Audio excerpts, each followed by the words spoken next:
Well, we'll move on now from celebrity news to the weird and wacky stories that make you shake your head and say, you gotta be kidding me. Okay, these are some goodies, Kristen. Okay. Oh yeah, you at home should say it out loud with us. You have to say you gotta be kidding me to these. All right, so here's the first question of the day. How young is too young for sex education? Well, the Chicago Public School District says it plans to start teaching its students as young as 5. Yes, I said 5 years old. Not the birds and the bees, though, right? Sex education, Kristen. I don't know. The district says the curriculum will conform to each age group. So, for example, kindergartners through 3rd graders are going to learn more about anatomy and then also appropriate and inappropriate touching. I don't know. I don't know. Okay, 4th graders then, so they move along here as they get older.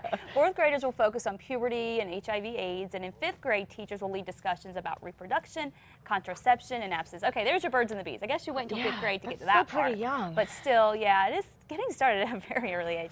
The proposed policy follows national standards, but parents who are uncomfortable with it will be able to opt out. So that's a little helpful, but that's a little helpful. But come on, I mean, is 5 too young?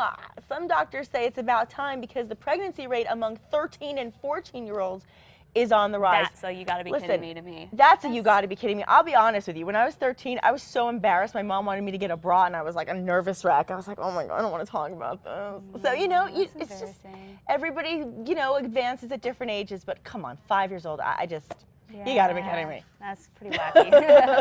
Well, gun buyback programs, we are talking about these a lot these days, are growing in popularity across the country. But a St. Louis, Missouri pastor is taking it to a whole new level. He's organizing a toy gun buyback.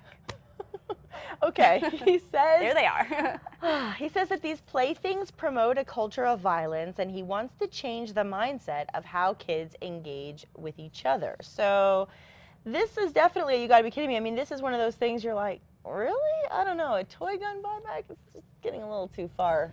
That is interesting. You know, I mean, we've had toy guns forever. I mean, yeah, water guns. Come on. I love water guns. Me too, I those are know. so fun. Well, this is what's really crazy. While one church wants to buy back toy guns, another in Flowery Branch, Georgia, is giving away a .22 rifle. That's the South Listen for to ya. this, right? Yeah.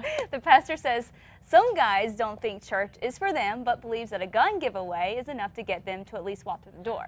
And once they get to church, maybe they might like it, and they'll start coming to church on Sundays. They're bribing people to go to church by giving them a gun. That's really sad to hear. That's a crazy bribe. First of all, you shouldn't have to bribe anybody to go and practice, you know, whatever their religious beliefs are. But it's an interesting choice of but bribery. But it doesn't surprise me, guns in the South for bribery.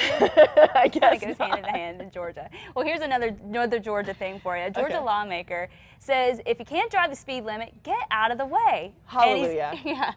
And he's introduced a bill in the legislature that will allow cops to ticket drivers who linger a little too long in the left lane. We all know that driver that drives slow in the left lane. I love this. Okay, he says it's bad manners if someone pulls up behind you and you don't pull to the right. Agreed. When asked how slow is too slow, he said 5 or 10 miles under the posted speed limit. I happen to think this is a great idea. I know a lot of people are saying, oh, come on, that's ridiculous. A ticket for driving slow. But I think often that the slow drivers are just as detrimental on the roads as the fast drivers. Well, on the interstate, you're not supposed to go, I believe, 55 miles an hour because it says you're not supposed to go under 55. Okay. Even back home anyway. I think it's here too in New Mexico. But because if you go that slow, if you're going below 55, when people are going 70, it's dangerous. I mean, you come up on people very quickly. It is dangerous. So I guess he's doing something where if you drive above that but below the speed limit, then because of people just getting it, his is more of annoyance. Well, and the thing is, the left lane is for passing people. So, and I'm just going to put it out there. If you're in the far left lane, just get over if somebody's behind you. Does the same thing. He putts. Oh, if you see a crazy girl with big hair, on the right. Get over. If you see this crazy person behind you going like this, you're the angry driver. I am a little crazy, but safety first. Right. Okay.